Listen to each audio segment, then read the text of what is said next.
Ito ang wow trending. Maaring makontempt ang mga bangko na hindi susunod ayon pa kay Congressman Luistro.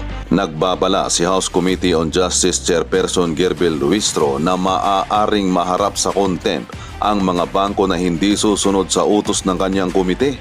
Kaugnay ng posibleng paghingi ng bank records ni Vice President Sara Duterte at ng kanyang asawa na si Attorney Mans Carpio.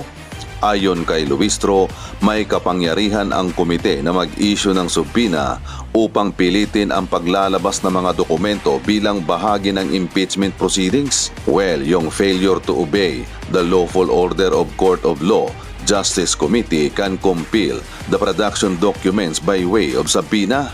Ang consequences nito ay they can cited in contempt for failure to obey lawful order of impeachment proceedings. Dagdag pa ni Congressman Luistro na this is how it is being addressed in the case it will not be obeyed or respond by the bank. Ganito ito tinutugunan kung hindi susunod o hindi tutugon ang bangko. Gayunman, nilinaw ni Luistro na wala pang formal na request sa mga bangko sa ngayon dahil ang unang hinihingi ay ang record na hawak ng Anti-Money Laundering Council ayon sa mosyon ni Akbayan Representative Chel Diokno. Hindi rin tinukoy kung sinong opisyal ng bangko ang maaring managot, ngunit sinabi ni Luistro na maaring humantong sa pagkakakulong ang sino mang hindi susunod, maaaring sa loob ng Kongreso o sa kulungan malapit sa batasan pambansa. Dumating ang babalang ito matapos idineklara ng komite na may sapat na basihan sufficient and ground ang dalawang impeachment complaint laban kay Vice President Inday Sara Duterte. Dahil dito sisimulan na ang hearing proper sa March 25, 2026 kung saan tatalakayin ang mga mosyon kabilang ang pagkuha ng bank record at custody ng mga testigo. Ayon pa nga sa mga netizen sa kanilang komento na lahat kayo buksan ang mga bank accounts nyo, lalo na yung mga involved sa maleta. Dapat kami din ng mga taxpayer mag-demand na kayong lahat ng mga government official na may maleta obligado din sanang magbukas ng bank accounts nyo at sana maimbestigahan din kayo. Wala iyan kung ganyan ang gagawin ninyo sa 2028, pabubuksan din ng Congress ang lahat ng bank account ng nakaupo. Illegal iyang ginagawa ninyo, only court ang pwedeng magbukas ng bank, hindi kayo korte. Merong amlak, di maglalabas sa mga bangko kung walang consent ng depositor. Abogado ka, di mo alam yan. Kasi kung ganyan, lahat sana. Kaya nga kung ganyan ang sistema, di lahat ng bank accounts ng mga crooks isubpina na para magkaalaman. Naku Madam Luistro, ipakita nyo muna na may kakayahan ang komite mo na habulin ang sangkot ng napakalaking anomalya sa pondo. Diyan, believe na talaga kami sa iyo. Huwag yung habol ka ng habol sa taong halos wala ka namang nakitang malaking kasalanan sa bayan. Yung alam na alam mong inilustay ang pondo ng bayan, ngunit silent night pa rin ang team song mo. House Committee on Justice Chairperson and Batangas Representative Luistro said that Vice President Sara Duterte should, diba? Para kang inuutusan, should personally present evidence to rebut the impeachment complaints filed against her. Hindi daw pwedeng mga abogado eh. Dapat daw yung akusado. Ay, nako. Ang alam ko dito sa fiscal natin kasi itong mga kongresista, yung Committee on Justice, para silang mga piskal. Okay? To determine probable cause para iakyat nila ang complaint, kaso sa korte. So dito ngayon sa impeachment, iakyat nila sa Senado dahil yun ang impeachment court.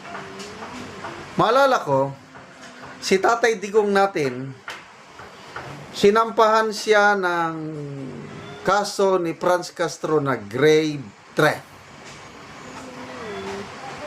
Tanong, ang mga piskalya ba sa, alam ko sa Quezon City yun sinampa,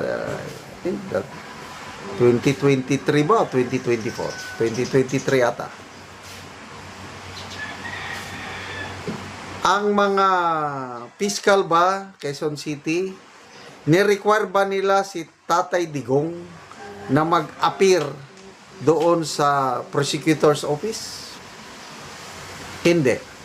Mga abogado lang ni Tatay Digong ang humarap. And I believe sa lahat, kahit saang prosecutor's office, hindi nila nire-require, mas maganda kung mag-appear yung akusado. Kailang, pwede na, yung mga abogado na lang, ang alam ko rin ito, yung abogado, dapat meron din siyang, anong tawag doon? Parang pinirmahan na, hindi naman authorization. Power of attorney, ganun ba yun? Na sinasabi ko, kung ako yung akusado, itong Rodriguez Law Firm is my abogado and they can represent me. Dapat may dala-dala ganun yung abogado para siya nang harap. So, itong mga abogado ni BP Sara, ano naman sila? Nag-appear naman sila. Nag-entry of appearance na sila sa Committee on Justice.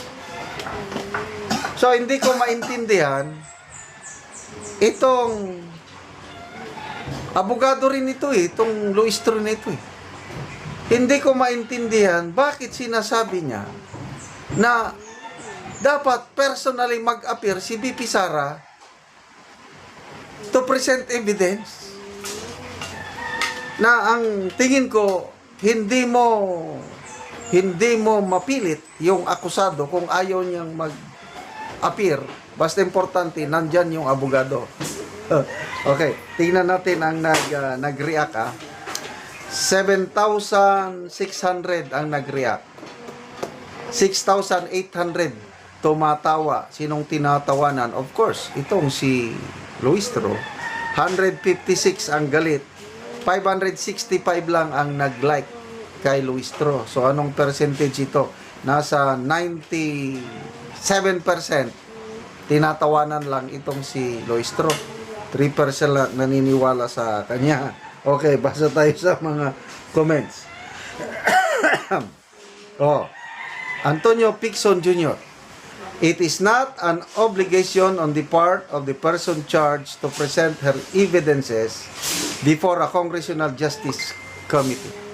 Documentary evidences must be presented by the Justice Committee to the person charged for her to accept or deny those charges, not the other way around. Baliktad nga.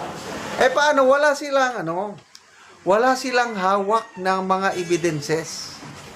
Inamin nga ni Madam Chair na hanggang ngayon, yung notice of disallowance from COA, yung confidential funds ni BP Sara na na-receive niya noong 2022, wala pa silang hawak.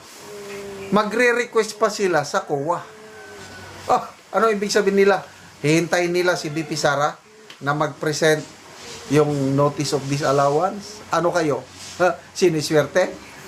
Who? You? Sino kayo? Ano ba ito?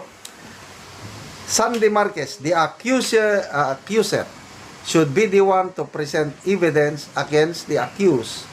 On that basis, the prosecution should prove its case, not the defense.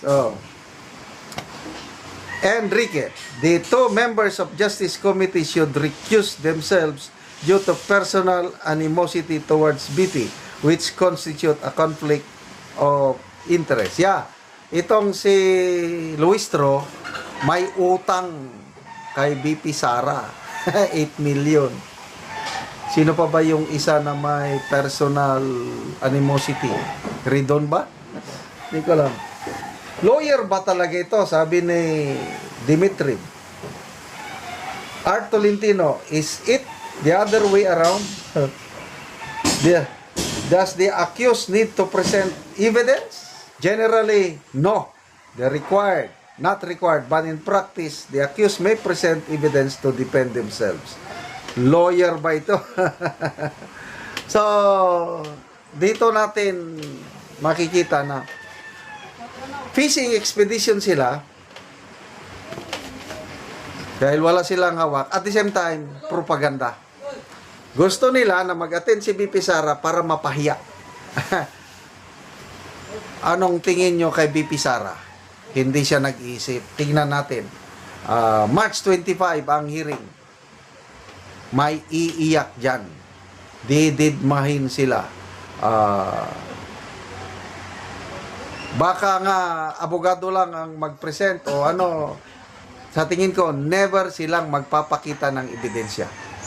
Sa impeachment trial na lang magpapakita itong kampo ni BP Sara. Yun ang tingin ko.